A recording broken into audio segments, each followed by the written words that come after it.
dans cette face qui est fermée, en 1814, il y a des commerces tout autour. La boucherie est déjà à la même place. C'est pour ça qu'en dessous, vous avez ce qu'on appelle la rue aussi. Là, vous avez déjà artisans, vous avez un arpenteur ici, vous avez déjà une charcuterie à ce moment-là, et un artisan ici, un autre ici. C'est évidemment un site de défense au départ, et le village a donc été fortifié pendant très longtemps. Dans ce cas, je vous propose de terminer en vous présentant donc le père du Pékin.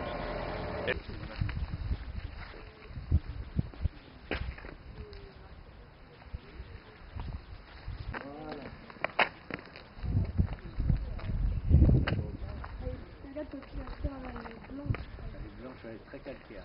Oui. C'est quand même un monument peu commun.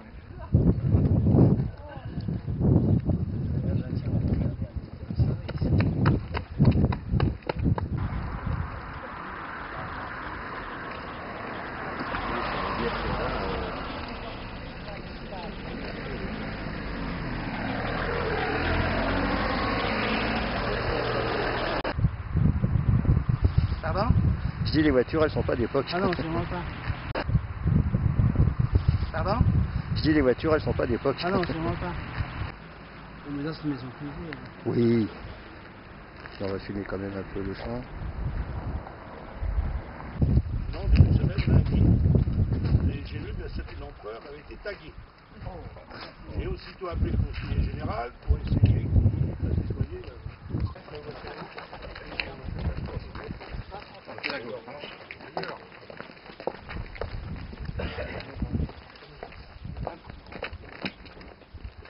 l'autre côté pour faire face à face. Voilà.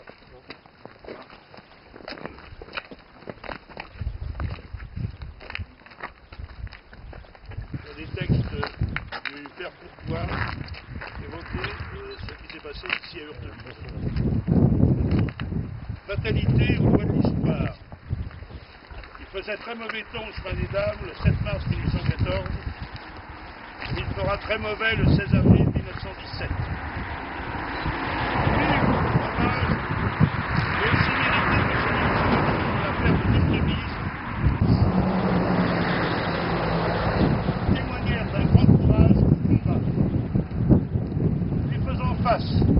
La ferme d'Hurtebise, reconstruite après la Grande Guerre, à l'emplacement de la ferme monastique de Beauvais qui datait du XIIe siècle. Le 7 mars, elle est tenue par l'avant-garde de Vorontsov. Elle est au centre d'un dispositif entre LS et Pessy. C'est la panique et la fuite, en forêt. Il va falloir toute l'énergie de Ney et de ses officiers pour reprendre en main les rescapés.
N'enregistre pas ce que j'ai dit.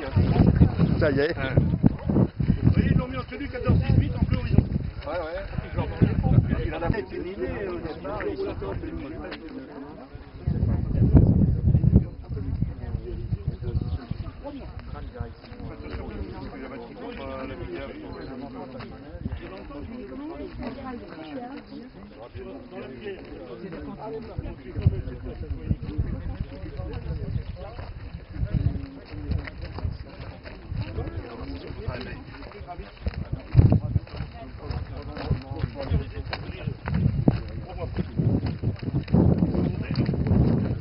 Après la dispersion de Schwarzenberg à Montreux, Napoléon se retourne à nouveau contre Blücher. Il se trouve acculé le long de l'Aisne, coincé entre Napoléon, les corps de Marmont et de Mortier et la garnison de Soissons. Soissons, inexplicablement, capitule. L'Aisne a péri au bac, d'arriver à Lens avant Blücher et de lui livrer bataille adossée à cette citadelle. Le 5 mars, l'avant-garde française composée de cavaliers polonais, les deux armées se menacent mutuellement leur flanc. Pour garantir son flanc gauche, l'empereur détache une partie de ses troupes vers le plateau de Strauss. Et Blücher envoie aussi plusieurs divisions et l'engagement dégénère en bataille. Une attaque prématurée de Ney oblige Napoléon à suspendre. La victoire en chantant nous ouvre la barrière, la liberté guide nos pas et du nord au midi, la trompette guerrière a sonné l'heure des combats. Contre les ennemis de la France, recueille peut sembler d'orgueil, le peuple souverain s'avance, tirant descendez son cercueil.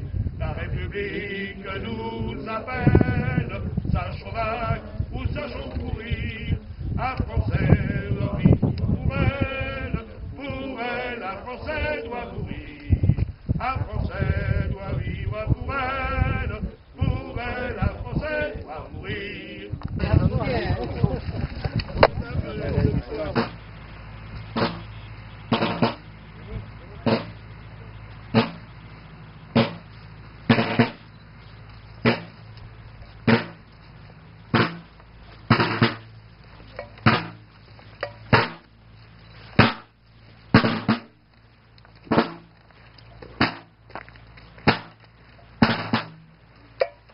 Ils amènent le repas de l'officier, à mon avis.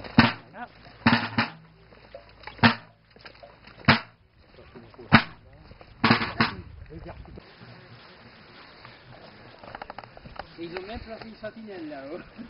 Ah oui, Des fois que j'ai réveillé.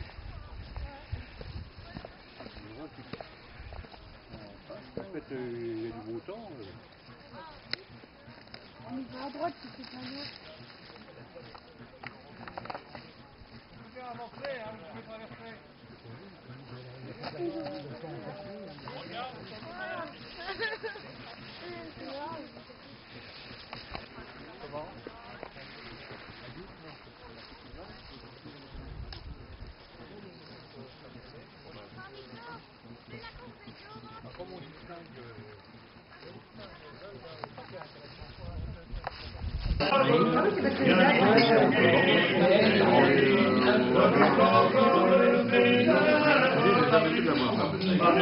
Ce retard, vous savez qu'il y a en France une tradition qui sera fêtée à partir de celle le 23 septembre, c'est la journée de la gastronomie nationale.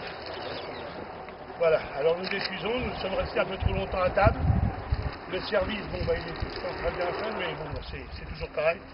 Alors, donc, nous sommes ici pour rendre hommage à deux personnages de Beaulieu, à deux officiers du Second Empire, bien que l'un d'eux a participé à la campagne du Premier Empire. Nous sommes là pour leur rendre hommage. Nous sommes très honorés, nous, les membres de l'association des patrimoines napoléoniens, d'avoir restauré leur tombe. Et là, je remercie mon ami Jean-Michel Monet, ici présent, monsieur et madame Damas, mon épouse, mon fils et moi-même. Donc nous sommes ici devant les deux tombes de ces deux officiers du génie. Nous allons leur rendre hommage après que le président et monsieur le maire, accompagnés de chevaux, du victoire du génie.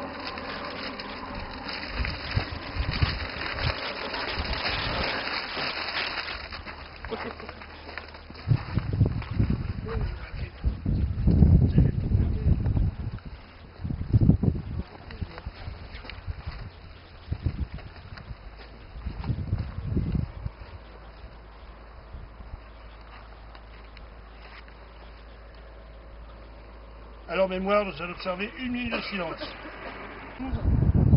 Ainsi qu'à Almeida, Cusaco et Rodrigo. Le capitaine à l'état-major du génie, le 28 août 1812, et employé à Guy. Merci. Reposez vos armes.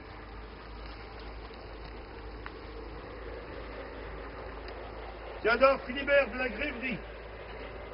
Le jour de gloire est arrivé, contre nous de la tyrannie, l'étendard sanglant élevé, l'étendard sanglant élevé.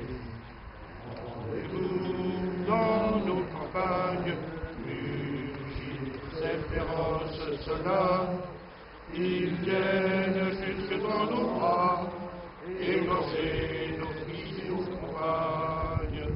Aux armes, citoyens, formez vos bataillons, marchons, marchons, 1500 inclus, à preuve nos sillons.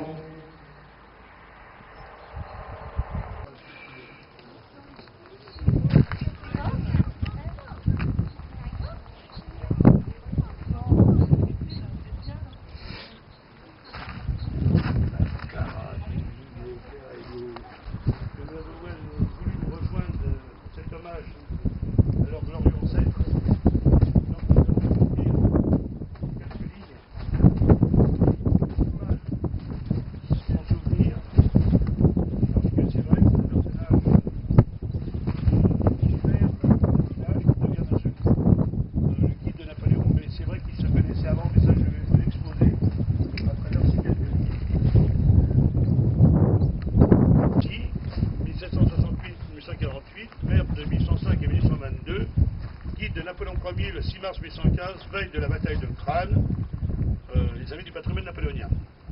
Mais je tiens aussi à remercier toutes celles et ceux qui nous ont aidés pour la restauration de ces 3 tombes. Tout d'abord, monsieur et madame Damas, monsieur Menet, ici présent, monsieur Bussy, parce que même monsieur Bussy, Denis Bussy, croyait que Waterloo c'était bon.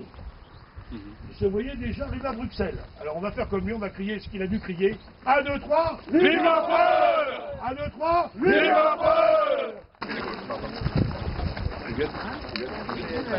Merci d'avoir bien œuvré là. Le Marc à la limite,